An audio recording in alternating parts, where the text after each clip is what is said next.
In this lesson, we're going to explore how to validate incoming data using Jakarta validation. Jakarta validation is a specification that provides a bunch of annotations to validate user input. So instead of us manually writing code to check if fields are empty or formatted correctly, we can use built-in validation annotations.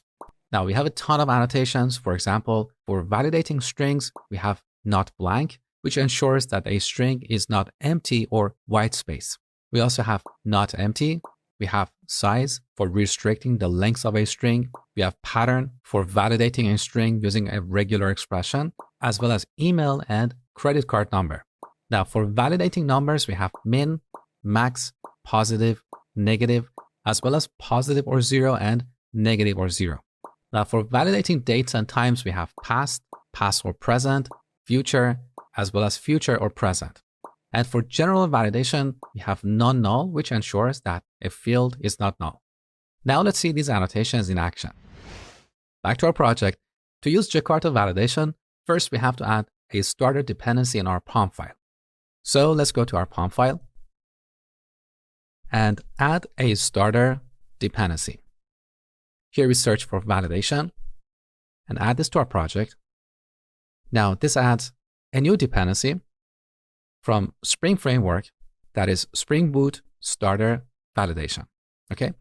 With this, we get access to those annotations. So let's go to register user request and annotate these fields.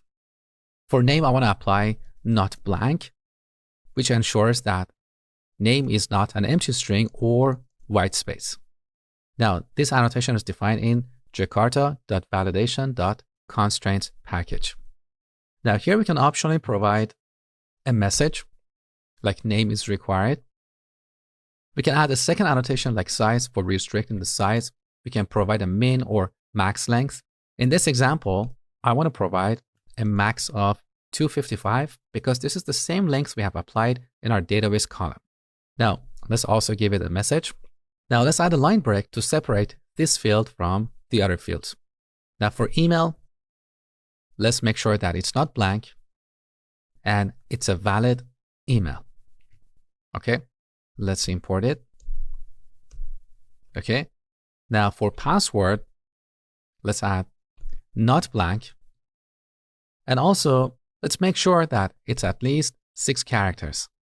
Now here we can also apply a max length. Let's set it to 25. And then change the message to password must be between 6 to 25 characters long. Okay. So we have applied our validation annotations here. Next, we go to our user controller. Here's the create user method. And here's our DTO, register user request. We should annotate this with valid. This is also defined in jakarta.validation. Let's import it. With this applied, if we send an invalid object to this endpoint, we'll get an error. Now back in Postman, let's send a post request to the user's endpoint with an empty object in the body of the request. All right, look, we got a bad request, but it's not clear what is missing. In the next lesson, I will show you how to return meaningful error messages to the client.